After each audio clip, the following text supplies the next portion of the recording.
계속적으로 요한복음 17장을 통해서 예수님께서 소원하셨고 기도하셨던 교회의 모습, 그 교회는 어떤 교회인가라고 하는 것을 요한복음 17장에서 여러 가지로 말씀을 해드렸습니다.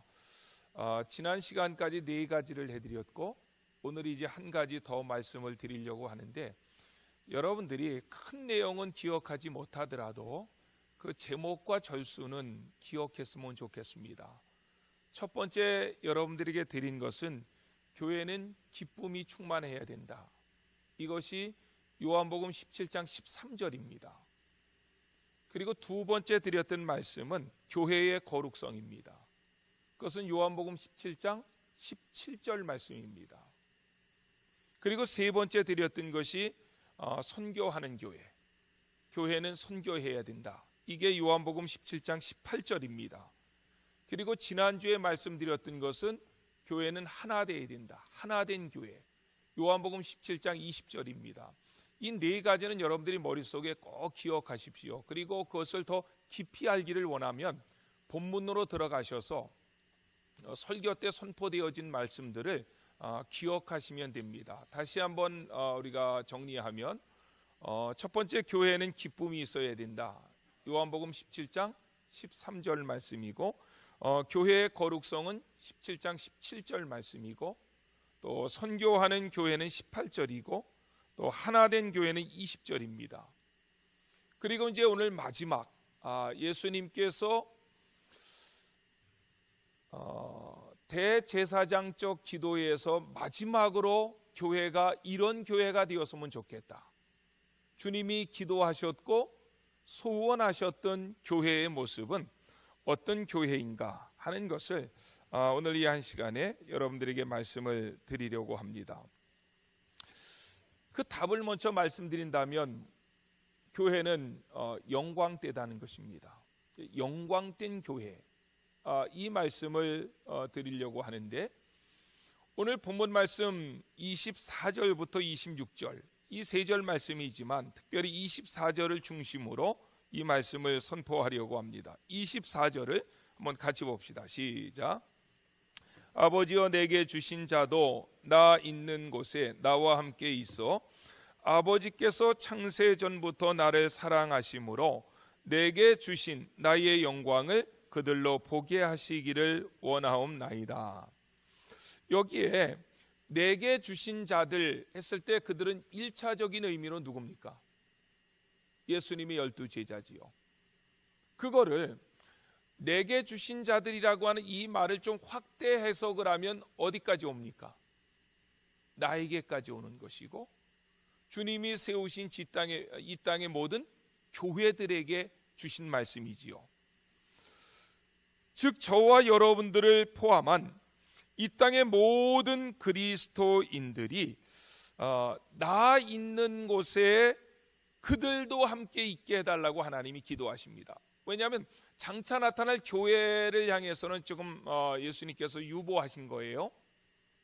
나 있는 곳에 내 뒤에 따라오는 그 11명의 제자들도 있게 해달라, 이런 기도인데, 그러면 여기에 나 있는 곳은 어디입니까? 앞으로 예수님 기도하러 가는 겟세마네 동산입니까? 거기에 제자들도 함께 있게 해달라 하는 기도입니까? 아니죠. 여기에 나 있는 곳에 라고 하는 것은 영광의 나라, 하나님의 나라입니다. 이 성경의 가장 큰 주제이지요. 하나님의 나라. 하나님의 나라에 그들도 함께 있게 해달라. 주님은 이렇게 간구했다는 것입니다. 우리 예수 믿는 사람들은 이 땅에 살고 있지만, 여러 차례 말씀을 드렸지만 우리는 이 땅에 살고 있지만 우리의 시민권은 예수님을 믿는 그 순간에 이미 천국으로 옮겨진 자들입니다. 그래서 이 땅에 살면서 예수 믿는 사람들의 특징은 뭔가 하면 위의 것을 구하는 것입니다. 왜냐하면 우리의 소속이 여기가 아니기 때문에 그렇지요. 그래서 골로새서 3장 1절과 2절 말씀, 우리 한번 같이, 골로새서는 중요하니까 우리 일부 예배 때는 조금 시간적인 여유가 있어서 성경을 좀 찾아보면서 하려고 합니다. 골로새서를 한번 봅시다. 여러분들이 지금 말씀은 이렇게 표시를 해놓고 골로새서 3장 1절과 2절 말씀. 이 골로새서는 그리스도와 교회에 대해서 가장 심오하게 기록한 바울의 대표적인 서신입니다. 골로새서 3장 1절과 2절 말씀에 보면, 그러므로 너희가 그리스도와 함께 다시 살리심을 받았으면 위의 것을 찾으라. 거기는 그리스도께서 하나님 우편에 앉아 계시느니라. 위의 것을 생각하고 땅의 것을 생각하지 말라. 그러니까 예수 믿는 사람들의 가장 큰 특징은 뭔가 하면 위의 것을 늘 생각하는 것입니다. 땅의 것에 매여 있지 않는 삶을 사는 것입니다. 왜냐하면 우리는 하나님 나라 안에 있는 사람들이기 때문에 그렇습니다. 그런데 우리가 위의 것, 또 하나님의 나라, 또 천국, 여기에 들어갈 수 있었던 그 비결이 뭐냐? 이 일이 어떻게 가능하냐? 이게 골로새서 3장 3절 말씀에 보면 이렇게 얘기하지요. 우리가 하나님의 나라에 들어갔고 또 늘 하나님의 나라를 생각하고 하나님의 나라를 구하고 이런 삶을 살 수 있는 비결이 뭐냐? 이는 너희가 죽었고 너희 생명이 그리스도와 함께 하나님 안에 감추어졌습니다.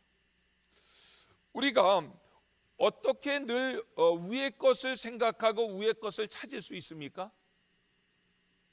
여기에 방법, 비결로 말한 것은 너희가 죽었고 라고 하는 말을 씁니다. 이 죽었다라고 하는 말은 나를 부인한다는 것이지요. 예수 그리스도를 우리가 영접하는 그 순간에 내 자아는 십자가 아래 죽은 것이고 이제부터는 내 안에 그리스도께서 사시는 삶을 사는 것입니다. 그러므로 우리는 이 땅에 살고 있지만 땅의 것을 생각하는 사람들이 아니라 어디예요? 위의 것, 하늘의 것을 생각하는 사람들이다 라고 이야기를 했고, 이것을 요한복음에서는 거듭남, 중생으로 우리에게 선포하고 있다는 것입니다.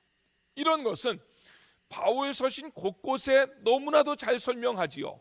갈라디아서 2장 20절에 내가 그리스도와 함께 십자가에 못 박혔나니 그런즉 이제는 내가 사는 것이 아니요 오직 내 안에 그리스도께서 사시는 것이라.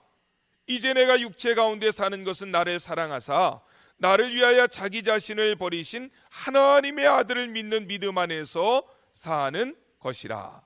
이렇게 말씀했습니다. 우리가 예수 그리스도를 믿는 그 순간에 우리는 그 영광 띄어진 하나님의 나라에 이미 들어간 자들이라는 거예요. 이게 굉장히 중요한 개념입니다. 여러분들이 예수님께서 왜 제자들을 선택하셨다고 생각하십니까? 어떤 분이 아들을 8명을 낳았습니다. 그러니까 옆에 있던 사람이 웃으면서 하는 소리가 한 명을 더 낳아서 야구팀을 만들면 좋겠다. 야구는 9명이 하니까. 그러면 예수님께서 왜 12를 선택해서 제자를 만드셨습니까? 그건 축구팀 만들라고 하셨는가요? 감독 하나 있고 선수 11명이니까. 예수님께서 왜 12명을 제자로 선택했느냐? 이것은 굉장히 중요한 의미인데 우리가 자꾸 이제 그걸 갖다가 이렇게 잊고 살 때가 많아요. 거기에 대해서 성경은 뭐라고 얘기하느냐 하면 마가복음 3장 14절에서 이렇게 얘기합니다. 이에 12를 세우셨으니 이는 자기와 함께 있게 하시고 또 보내사 전도도 하며. 그러니까 예수님께서 12를 선택하신 제일 큰 이유가 뭡니까? 우리가 생각할 때는 전도해서 하나님 나라 세우고 믿지 않는 사람들을 구원해가지고 하나님 나라를 확장시키는 것, 이것을 먼저 생각하는데 그게 아니고 예수님께서 12를 선택하신 이유가 뭐냐면 예수님이 우리와 함께하고 싶었다는 거예요.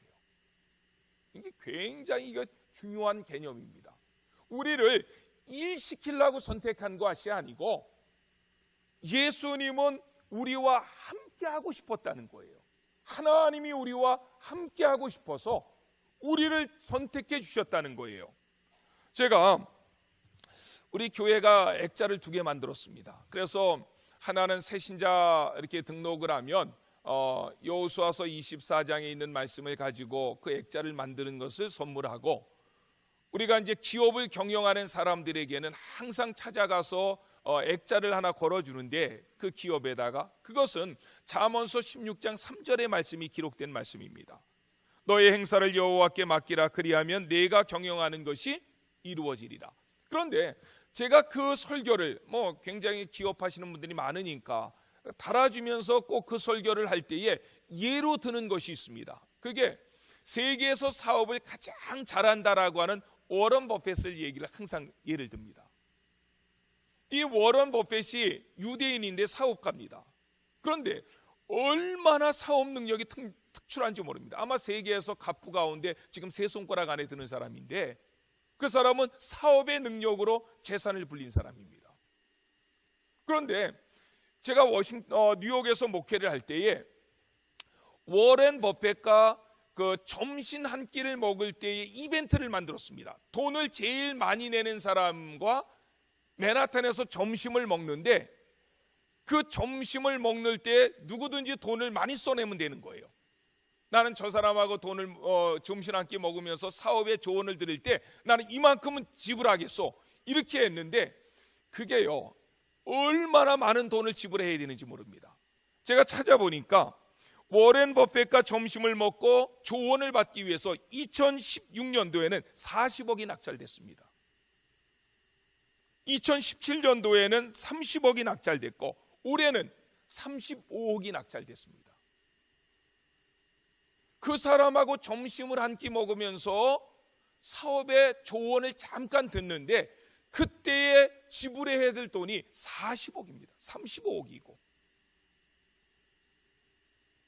그런데 온 우주와 만물을 창조하신 하나님께서 그 점심 한 끼 정도가 아니라 나와 평생 함께 하기를 소원하신다는 거예요. 이게 얼마나 큰 영광입니까? 그런데 우리가 거부해. 나 바빠요. 할 일도 많고요. 그 하나님이 우리와 함께 하시기를 원하시는데, 그래서 12제자를 선택해 놓은 것인데, 그리고 그 하나님이 이 땅에 오셔서 제자들과 함께 하다가 주님이 육신을 가지고 오셨기 때문에 하늘로 올라가실 때에 그 기도 제목이 뭐냐면 저들도 이제 올라와서 나 있는 곳으로 올라와서 영원히 하나님 저들과 함께 살기를 소원합니다. 이렇게 기도했다는 거예요. 그것이 오늘 본문에서 말씀하고 있는 제자들의 영광이고 교회의 영광입니다. 이 영광은 우리가 죽어서 받는 영광이 아닙니다. 이미 이 하나님 나라의 영광은 예수님의 십자가와 부활을 통해서 완성시켜 놓았고, 그리고 누구든지 예수 그리스도를 믿는 그 순간에 그 하나님 나라의 영광에 우리는 참여한 자가 되었다는 것입니다. 그래서 골로새서 3장 3절 마지막 부분에 보면 굉장히 중요한 내용이 있습니다. 3장 3절 말씀에 뭐라고 얘기하냐면 위의 것을 생각하고 땅의 것을 생각하지 말라, 이렇게 얘기한다면 3절에 이는 너희가 죽었고, 우리는 이미 예수님을 믿는 순간에 내 자아는 십자가 아래 죽어진 거지요. 그리고 이미 너희가 죽었고 너희 생명이 그리스도와 함께 하나님 안에 감추어졌다. 이 감추어졌다는 말이 굉장히 아주 오묘한 말씀입니다. 너의 생명이 하나님 안에 감추어졌다. 이 말의 의미가 뭘까요? 뭐 이거는 문제 내는 사람이 잘못이에요. 이거는 공부를 해도 이 말의 뜻을 찾아내기가 쉽지 않은데 그냥 여러분들에게 부쩍 이 질문을 던졌다는 것 자체가 질문에 문제가 있다 생각이 되어지는데, 감추어졌다라고 하는 이 말은 우리 안에 이미 시작되어진 하나님의 나라를 하나님이 다듬어 가고 계신다. 이미 예수 그리스도를 믿는 그 순간에 하나님의 영광에 우리는 참여한 자가 되었다는 거예요. 그런데 그 하나님 나라의 영광에 참여한 우리를 그 완성된 하나님의 나라로 우리 가운데 성령이 역사하셔서 다듬어 가고 계신다는 거예요. 이 내용은 신약에만 있는 내용이 아니라 구약에도 이사야 49장 1절과 2절 말씀해 보면 이렇게 말씀하고 있습니다. 섬들아 내게 들으라. 먼 곳 백성들아 귀를 기울이라. 여호와께서 태에서부터 나를 부르셨고 내 어머니의 복중에서부터 내 이름을 기억하셨으며 내 입을 날카로운 칼같이 만드시고 나를 그의 손 그늘 아래 숨기시며 나를 갈고 닦은 화살로 만드사 그의 화살통에 감추시고, 이 숨기셨다 감추셨다라고 하는 말씀이 이사야서 49장 2절에도 2번씩이나 나옵니다. 그 말도 무슨 말인가 하면 우리를 하나님께서 다듬어 가시고 만들어 가신다는 거지요.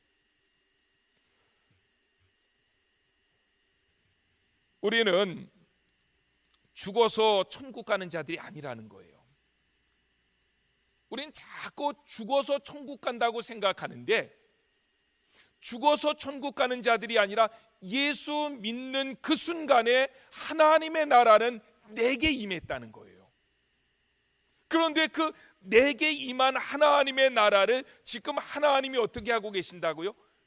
감추셨다라고 하는 말 속에서 원어의 뜻은 다듬어 가신다, 완성을 향해서 만들어 가신다, 이런 의미가 그 말씀 속에 담겨져 있다는 것입니다. 그런데 놀라운 것은 이 하나님의 영광은 하나님이 세우신 나라인데 이 영광에 참여하는 자들에게 놀라운 일들이 벌어진다는 거예요. 그래서 언제 시간이 되면 이사야 49장 전체를 강의하고 싶은 마음도 있는데 1절과 2절에서 그 이야기를 한 다음에 9절과 10절에서 뭐라고 얘기하느냐 하면, 내가 잡혀있는 자에게 이르기를 나오라 하며 흑암에 있는 자에게 나타나리라 하리라. 그들이 길에서 먹겠고 또 헐벗은 산에도 그들의 풀밭이 있을 것인즉 그들이 줄이거나 목마르지 아니할 것이며 더위와 볕이 그들을 상하지 아니하리니 이는 그들을 긍휼히 여기는 이가 그들을 이끌되 샘물 근원으로 인도할 것이며, 이 말씀을 한 거예요. 그러니까 다시 말하면 예수님을 믿는 순간에 우리는 하나님 나라에 참여한 자이고, 그때서부터는 하나님께서 우리 가운데 역사하셔서 우리를 어떻게 한다고요? 다듬어 가시고 만들어 가신다는 거예요. 그런데 하나님 나라의 영광이 이미 마음 가운데 임한 자들이 가는 곳에는 변화의 역사가 일어난다는 거예요. 그게 이사야 49장 9절로 10절 말씀인데 어떤 변화가 일어납니까? 헐벗은 산에 가면 그곳이 풀밭이 되어진다는 거예요. 참 대단한 거지요. 하나님 나라가 임한 사람들이 마치 헐벗은 산과 같은 황폐하고 메마르고 무덥고 소망이 전혀 없는 그 지역에 들어간다 할지라도 거기에서부터 풀밭이 생기게 된다, 소망의 역사가 일어나게 된다라고 하는 것을 이사야 49장 9절로 10절에서 우리에게 말씀을 하고 있다는 것입니다. 그러면서 24절 하반절, 오늘 본문 말씀 24절 하반절에 굉장히 중요한 말씀을 하시지요. 24절 하반절, 다시 본문으로 우리 넘어와서 이게 하반절 말씀이 중요하기 때문에 이 말씀을 우리가 좀 설명을 하고 말씀을 정리해 보려고 합니다. 자, 내게 주신 나의 영광, 그것은 하나님 나라의 영광이라 그랬어요. 그 하나님 나라의 영광은 우리가 예수님을 믿는 순간에 임한다 그랬어요. 그리고 그것이 완성된 건 아니지만 하나님이 우리를 다듬어 가신다. 그런데 예수님의 기도는 뭐냐면 내게 있는 그 하나님의 영광을 그들로 보게 하시기를 원하옵나이다. 이 그들로 보게 하시기를 원하옵나이다, 이렇게 얘기했다는 것입니다. 좀 이 의미를 조금 더 우리가 풀어 설명하기 위해서 예를 하나 들어보겠습니다. 여러분들이 믿지 않는 자들에게 전도를 할 때 보통 뭐라고 얘기합니까? 예수 믿고 천국 가세요, 뭐 복 받으세요, 이렇게 얘기하지만 더 직설적으로는 예수 믿고 천국 가세요, 이렇게 얘기하는데, 그러면 상대방이 이렇게 묻습니다. 천국이 어디 있습니까? 그때 여러분들 어떻게 대답해야 되죠? 정말 이 대답을 잘해야 진짜 그리스도인입니다. 천국이 어디 있습니까? 예수 믿고 천국 가세요 라고 전도를 했을 때 상대방, 믿지 않는 사람이 나에게 질문을 다시 역으로 던지는 거예요. 천국이 어디 있습니까? 라고 얘기할 때 어떻게 대답합니까? 그때 이렇게 얘기해야 됩니다. 나를 보십시오. 내 안에 천국이 있습니다. 근데 우리는 그 말을 못하는 거예요. 한국 교회는 죽어야 가는 천국으로만 생각을 하는 거예요. 아니라니까요. 이미 천국은 내가 예수님을 믿는 그 순간에 내게 어떻게 됐다고요? 임했다는 것입니다. 하지만 완성되어지지 않았기 때문에 하나님께서 내게 임한 그 천국을 내가 이 땅을 살아가는 동안에 다듬어 가시고 완성을 향해서 만들어 가고 있다는 거예요.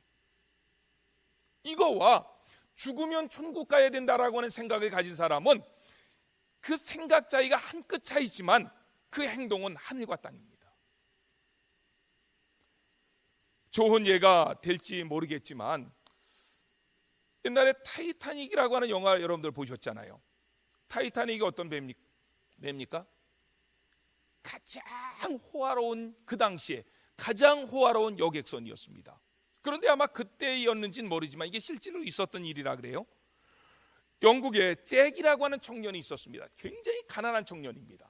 하루 벌어서 하루를 살아가는 청년인데, 이 잭이라고 하는 청년의 소원이 한 가지 있었습니다. 그 소원이 뭐냐면 타이타닉과 같은 호화로운 여객선을 타고 세계를 일주하는 것입니다. 그 당시 세계를 하기 위해 뭐 영국이나 유럽 이쪽 이렇게 대서양 왔다 갔다 하는 것 정도겠지만, 그래서 이 잭이라고 하는 청년은 굉장히 열심히 일했습니다. 뭐 우리로 얘기하면 투잡, 쓰리잡 뛰면서 돈 안 쓰고 그 몇 년을 모아가지고 그 여객선을 탈 수 있는 그 티켓을 하나 샀습니다. 그 티켓을 딱 사고 나니까 오늘날 얘기하면 10원 남은 거예요. 이제 뭐 그냥 전 재산을 털어가지고 그 여객선을 타는 티켓을 샀습니다. 그래가지고 이 잭이라고 하는 청년이 그 티켓을 다 당당하게 들고 여객선 위로 건너 올라갈 때 천하를 다 가진 것 같은 기쁨이었습니다. 야, 나도 이제 모든 사람들이 한번 타보기를 원하는 이 여객선을 탔다. 그리고 그 여객선이 항구를 출발해서 그냥 망망대해 바다를 걸어 이렇게 쫙 갈 때에 이 잭이라고 하는 청년은 너무너무 행복했습니다. 그리고 이 잭이라고 하는 청년은 방을 배정받았고, 방을 배정받고 난 다음에 집에서 가져온 음식으로 배불리 먹으면서 여기저기 구경하고 그렇게 했습니다. 그런데 점점 집에서 가져왔던 음식이 떨어져 갔습니다. 걱정이 생겼습니다. 그의 주머니에는 한 푼의 동전도 없었습니다. 가져온 빵 부스러기로 끼니를 몇 끼를 때우다가 며칠이 지나자 그 가져온 음식마저도 없었습니다. 그래서 쫄쫄이 굶었습니다. 몇 끼를 굶다 보니까 이제 뭐 아름다운 것도 안 보이고, 그래서 이 잭이라고 하는 청년이 용기를 내가지고 식당에 가서 달려갔습니다. 그리고 주방 한쪽에 좀 죄인처럼 서 있는 모습으로 내가 배가 고파 죽겠는데 먹을 것은 좀 달라, 이렇게 요청했습니다. 그때 주방에 있는 종업원이 말했습니다. 이 모든 음식은 공짜입니다. 당신이 샀던 티켓 안에 이 음식의 값까지 포함되어 있는 것입니다. 당신은 어떤 음식이든지 마음껏 먹을 수 있습니다. 자기 방으로 돌아왔던 잭이라고 하는 청년은 기절초풍할 줄 알았습니다. 자기는 그 티켓은 그 배를 타는 데만 쓰는 티켓인 줄 알았지, 음식은 따로 돈을 내서 사 먹는 줄 알았는데 그 티켓값 안에 음식값까지 포함되어 있다는 거예요. 저는 그 예를 들으면서 오늘날 우리 그리스도인의 삶이 마치 이와 같다는 거예요. 예수님을 영접하는 그 순간에 하나님 나라의 영광이 임했다는 것입니다. 그런데 하나님의 나라의 영광이 임했는데도 그 영광을 보지 못하고 느끼지 못해서 마치 잭이라고 하는 청년이 그 호화로운 여객선을 타고서도 집에서 가져왔던 라면 가지고 끼니를 때우고 그것이 떨어지니까 발발 떨고 그러다가 너무 배고프니까 가서 동냥을 하는 이런 모습으로 오늘날 그리스도인들이 이 땅을 살아가고 있다는 거예요.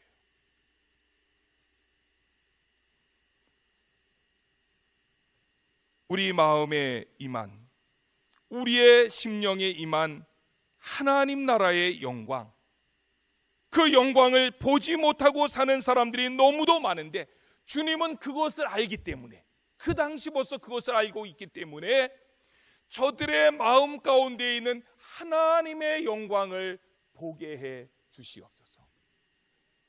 그거를 느끼고 살아갈 수 있게 해 주옵소서. 하나님 앞에 그렇게 기도했다는 거예요. 여러분들은 정말 그 하나님의 나라의 영광을 보고 살아가고 있습니까? 느끼고 살아가고 있습니까? 지금 이렇게 살도 우리는 죽은 다음에 천국이 있는데 그때까지 부지런히 참지, 이렇게 미련하게 살고 있지는 않습니까? 아니라니까요. 하나님의 나라의 영광은 이미 우리 가운데 임했다는 사실을 우리는 잊지 말아야 되고, 물론 그것이 하나님의 은혜 가운데 성령의 역사 가운데 다듬어가고 만들어지는 과정 속에 있는 것은 인정하지만 마치 죽어야만 천국 간다라고 생각을 하고 있다면 하나님 나라의 임함을 통해서 받는 영광이 너무도 크고 놀라운데 이 땅에서 그런 것들을 다 누려보지 못한다는 거예요. 그래서 주님은 그 문제를 놓고 마지막에 교회를 향해서 기도하고 있다는 것입니다. 그렇다면 그 하나님 나라의 영광이 어떻게 내 마음 가운데 임할 수 있는가? 이것을 25절 말씀을 가지고 정리하면서 말씀을 마치겠습니다. 25절을 보십시오. 25절을 볼 때에 보십시오. 계속적으로 주님이 하나님 앞에 기도하는데 하나님을 부르는 이름이 굉장히 독특했다는 거예요. 이제까지는 하나님을 이렇게 안 불렀어요. 그런데 하나님을 뭐라고 부르느냐면 의로우신 우리 아버지요, 의로우신 아버지요, 이렇게 불렀다는 거예요. 그전 같으면 주님이 하늘에 계신 아버지 이렇게 부르든지 나의 아버지 이렇게 부르든지 했는데 오늘 본문 속에서는 하나님을 부를 때 뭐라고 불렀다고요? 의로우신 아버지요 이렇게 불렀다는 거예요. 그러면 그 말의 의미가 뭐냐 이거예요. 우리는 예수님을 믿는 그 순간에 이미 하나님 나라의 영광이 임한 사람들인데, 그러면 그 하나님의 나라의 영광이 어떻게 임했는가에 대한 답이 곧 한 단어이라는 거예요. 하나님 나라의 그 임함을 우리가 체험하게 되는데 그것은 내 지식이 아니라 내 능력이 아니라 이거는 예수 그리스도께서 우리가 죄를 지어서 지옥 형벌을 받아 마땅했지만 예수님의 십자가로 말미암아 내 죄가 용서함 받았기 때문에 공의로우신 아버지가 이것을 판단해도 여기에는 문제가 없다는 거예요. 왜냐하면 내가 죄를 가지고 있으면 하나님 나라의 영광에 참여할 수가 없는데 그 죄가 어떻게 용서함 받았다고요? 예수님의 십자가 사건을 통해서. 예수님의 십자가 사건을 통해서 내 죄가 용서함 받았기 때문에 공의로우신 아버지, 이걸 판단하십시오. 저들에게 하나님 나라의 영광이 임하는 것이 그게 부정한 것입니까? 잘못된 것입니까? 라고 하나님 앞에 반문하는 것이라는 거예요. 맞습니다. 하나님 나라의 영광은 예수 그리스도의 십자가로 말미암아 우리에게 주어진 은혜입니다.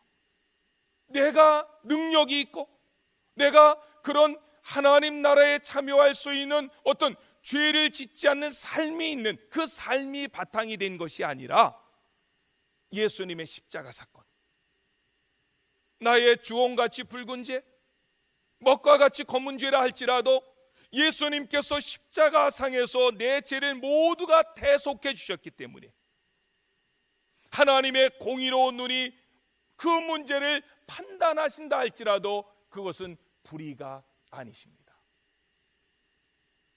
그러면서 그 제자들과 교회를 위해서 마지막으로 기도하셨던 내용이 오늘 본문의 내용이라는 것입니다. 저는 요한복음 17장에 나타난 대제사장적인 기도를 가지고 실질적으로 오늘까지 5가지로만, 그 전에 물론 13절 이전에도 우리가 요한복음 17장 쭉 강의해 왔기 때문에 그 안에도 굉장히 많은 내용들을 이야기했지만 13절서부터는 주님이 소원하셨고 주님이 기도하셨던 교회의 모습이 무엇인가, 이런 것들을 한 절 한 절 살펴보았습니다. 요한복음 17장은 한 절 한 절 속에 얼마나 깊은 내용이 담겨져 있는지도 모릅니다.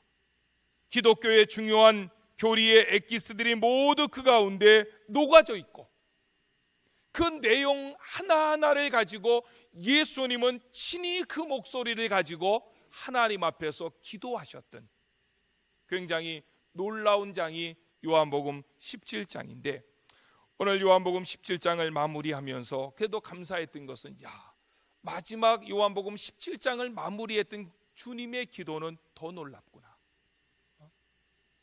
이것이 얼마나 우리에게 은혜가 되고 영광이 되고 소망이 되는 말씀인가라고 하는 그런 생각을 해보았습니다. 누구든지 예수 그리스도 안에 있는 자들은 하나님 나라의 영광에 이미 동참한 사람들입니다. 죽은 다음에 간다고 생각하면 안 된다는 거예요. 예수님을 믿는 그 순간에 하나님 나라가 임한 것이고, 그리고 성령님께서 하나님께서 그 하나님의 나라를 다듬어 가시고 완성해 가시는 과정 속에 있지만, 얼마든지 우리는 그 안에서 하나님의 나라의 영광에 동참하고 참여하고 느끼고 그것 때문에 감격하고 감사하고 기뻐하고 그럴 수 있다는 거예요. 이제까지 이 하나님 나라의 영광에 참여하고 있다는 이 사실조차도 까마득하게 있고, 마치 잭이라고 하는 청년이 호화로운 여객선에 타고 있었지만 쫄쫄이 굶고 있는 그 모습처럼 빈궁한 모습으로 이 땅에 살아가고 있는 그리스도인들이 있다면, 다시 한번 이 말씀이 우리에게 주는 의미가 무엇인지를 깨닫고 그 하나님 나라의 영광이 주는 감격과 기쁨과 권능을 가지고 이 땅을 담대하게 살아가시는 저와 여러분들 되시기를 소원합니다. 그 모습 가지고 살면서 여러분들이 가는 곳에 하나님의 나라가 임하게 해야 돼요. 그래서 메마른 땅에 가면 샘물이 솟구쳐 나와야 되고, 황폐한 땅에 가면 풀들이 솟아나야 되고, 그 땅은 평화로운 땅으로, 행복한 땅으로, 하나님의 영광이 넘쳐나는 땅으로 우리들이 그 사명을 가지고 이 땅을 변화시키다가 우리가 죽는 그날에 그 나라는 완성되는 겁니다. 우리가 죽는 그날에 우리는 완성된 천국으로 들어가는 자들입니다. 이 소망을 가지고 한 주간도 믿음으로 사시는 저와 여러분들이 되시기를 주의 이름으로 축원합니다. 이 시간 같이 한번 기도합시다. 이